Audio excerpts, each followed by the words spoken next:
Hello and welcome to Craft with Sarah and part 2 of our free SVGs to celebrate the Queen's Platinum Jubilee. In yesterday's video, I showed you how to make my male gnome, which is modelled after the Beefeater guards who helped to protect the Queen. Today we are making a female version, and she has her wonderful crown on the top and 2 little Union Jack flags which she is waving in celebration of the Queen's Platinum Jubilee. Let's find out how to get the file and how to make her. You can download the free cutting file for this project at craftwithsarah.com/free-svgs or follow the link in the description of this video to go straight to the download page. The download comes in a zip folder and you need to unzip this before you can upload the files into Cricut Design Space. Once you've downloaded the folder and unzipped it, open up Design Space and start a new project. Go into Upload on the left and then Upload Image. You can then either click Browse to find the files on your computer or you can drag and drop them in. Make sure you choose the unzipped folder and then the file you want to upload for Cricut Design Space is the one which starts SVG in the file name. Don't choose any of the others because they won't work. You want to make sure you get that SVG file. So I'm going to click and drag that in. And then when it's loaded, it will look like this with all of the layers one on top of the other. If yours looks different and you can see all the layers next to each other instead, that means you've accidentally uploaded the wrong file. So if that's the case, click Cancel down on the bottom right and then try again and make sure you upload the one which starts SVG in the file name. This is all looking good, so I'm going to go ahead and press Upload and then it will appear in my recent upload, so I can click on it and then press Add to Canvas to put it onto my project. You can see all of the layers are split out down the right side of the screen, but this is pretty much ready to cut as is. All you might want to do is resize it first. To resize it, make sure the little padlock icon above the width and the height box is closed. If it's open, then you can just click on it to close it. And that means when you change either the width or the height, so for example, let's go 8 inches and press enter. With the padlock closed, it means that the other proportion changes as well. So you notice the height changed at the same time as the width. If I had the padlock open, so I've just opened it now and changed the size, you see only the width changed that time, not the height. So now my poor little gnome looks really, really squished. And that's why you want to make sure when you're resizing, the padlock icon is shut. When you're happy with the size, go ahead and click Make It, and then it will separate out all of the layers. You can drag and drop on this to move the little pieces about, which can be really helpful for saving your materials because you can move things a little bit closer. If you want to change the paper size, you can do that in this little drop down, but be warned, you do need to change the size for every single colour. When you're happy with how everything's looking, press Continue. That'll connect to your Cricut machine and then follow the on-screen instructions to get everything cut out. Here are all of my layers cut out, and I've just roughly laid them one on top of the other to check that I'm happy with all the colours and that I haven't accidentally lost anything on the way from my cutting machine to where I'm sticking this together. Now I have cheated a little bit and I've already stuck down this flag just because otherwise I thought this video would get a little bit long and repetitive if I was doing both of them. But I'll still show you with this one how to stick it together, and then it's exactly the same for that one. I'm going to be using Collall glue for this project, which is my favourite glue to use because it doesn't bend or wrinkle the cardstock like some other glues can do. And then I put it into these tiny needle tip applicator bottles that I get on Amazon. And these are amazing because the little nozzles can get into all of these tiny details without causing any mess. You're also going to need some foam squares or foam pads. These are the ones I'm using, which you can see are pretty small, but any size ones will work because if they are too big, you can just cut them down with a pair of scissors. We're going to start at the bottom and then work our way upwards. So we need to move all of these layers apart. I'm going to do it in sections and then just keep these little bits together just on the edge of my craft table. So that was the crown. And I've got the hair. I just dropped one of her little hair bubbles. Whilst I'm doing this, I'm actually just going to glue the button to the middle of the dress, otherwise I know I'm going to lose it. That's exactly the type of thing I would lose, drop on the floor and then never find again. Okay, so now I'll move those ones apart. And then move that part of the flag. As I said, that one's already stuck down. So what we're going to do first is glue this layer. So turn it upside down and then grab your glue. And you want to add a good amount on here, as this is the first layer we're sticking. So it's going to have all the other layers on top of it. So we just need to make sure it's well stuck to that base piece, including all of the flags and her little heart in the top of the crown. And if you can, I've got a little bit of dried on glue which keeps getting into shot. If you can get your glue in the little spaces of the arms, then that's good too, but no worries if it's a bit narrow. And then I'm going to line this up. It's a bit tricky because those flags kind of have a mind of their own. But the nice thing about the glue is there is a bit of wiggle room until it dries if you need to reposition it. All right, so as I've already done one flag, I'll do the other one next. And this is mostly going to be glue layers. So my blue will go on first, and this one is glued. Turn it upside down and just a little bit of glue in here.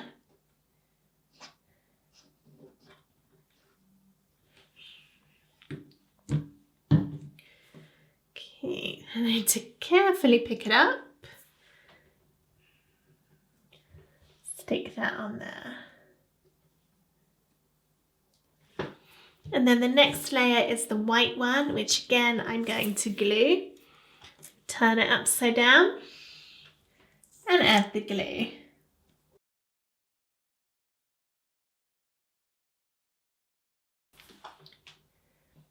This lines up exactly on top to add the white bits to the flag. And then we've got the flagpole, which again will be glued.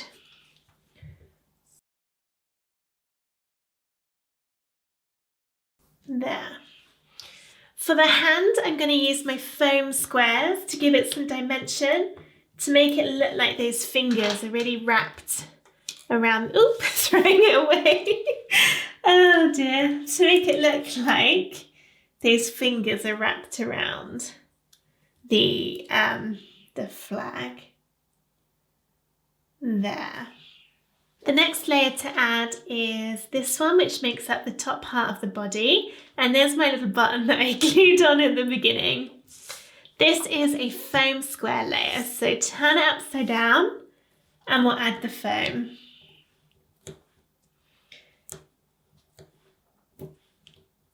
As this is quite a big bit of card, you do need a fair amount of your foam squares on here. And as well as going around the edge like I'm doing now, you also want to put some in the middle. And the reason we do that is to stop the piece of card from doming down in the middle under the weight of itself. So this is just adding some extra stability for the card to sit on, so it's going to be level with all of these outside pieces. And that's especially important once we start adding the other layers on top and it adds even more weight.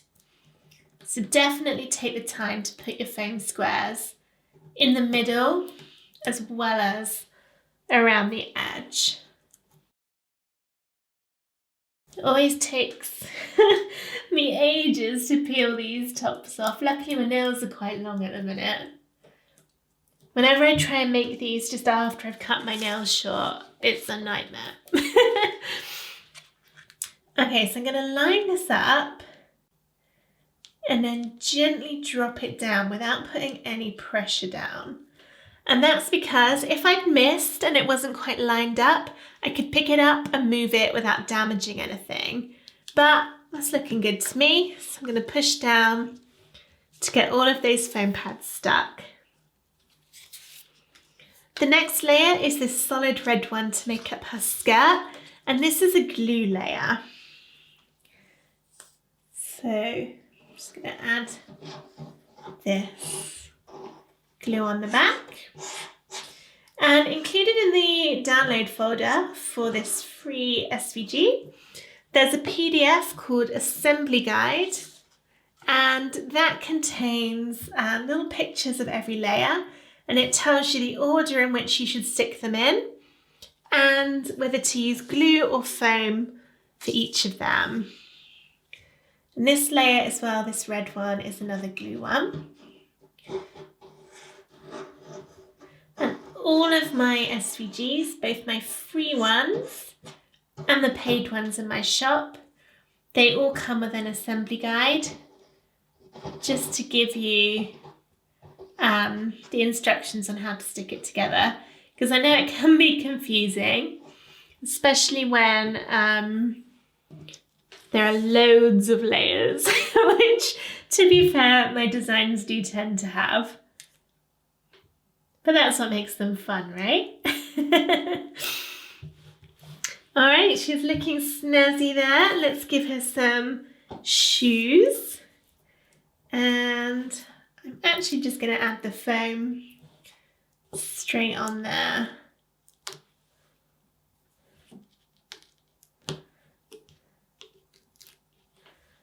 Stick her shoes on. Ooh, throwing it away again.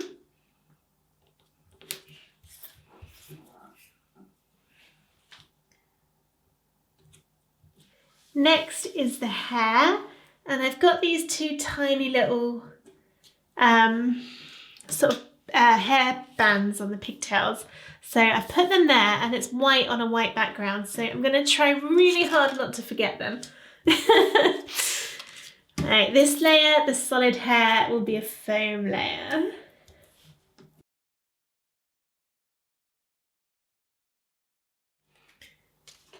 Lie it down on top of what's already there, just like we've already done, and then push down when you're happy.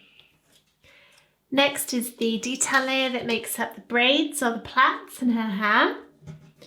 Oh, I had a little bit of card stuck there that wasn't supposed to be there.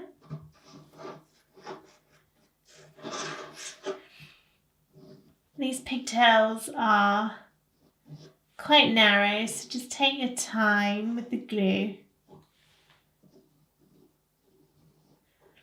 Going a little bit slower than normal, just because this is really narrow.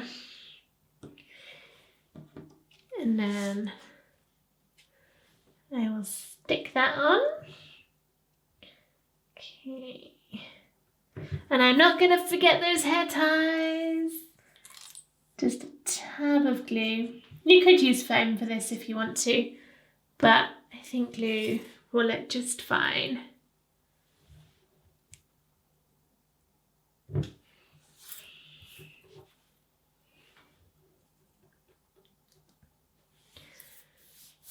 Now we're on to the fun bit, the golden crown. Here we go.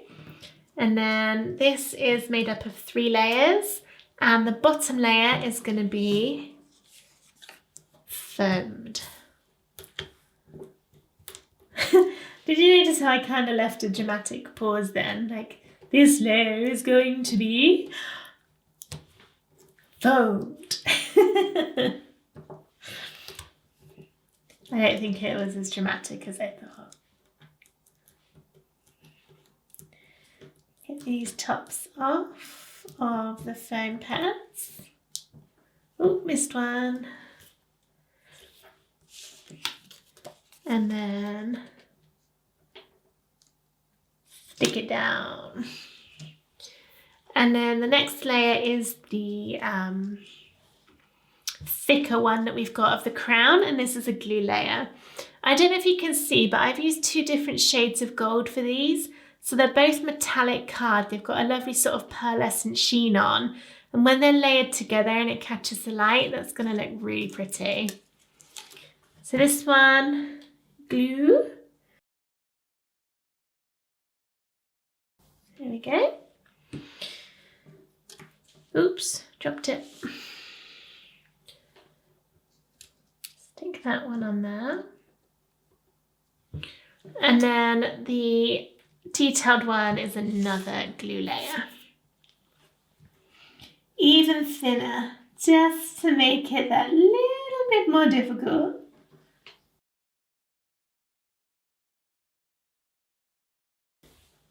Okay. I don't want to push this bit down too much because I don't want the glue to smush out the sides. Just gently dab it. And then the last bit is her nose, which will be foam squared on. There we go. So, put that on top. And she's all finished.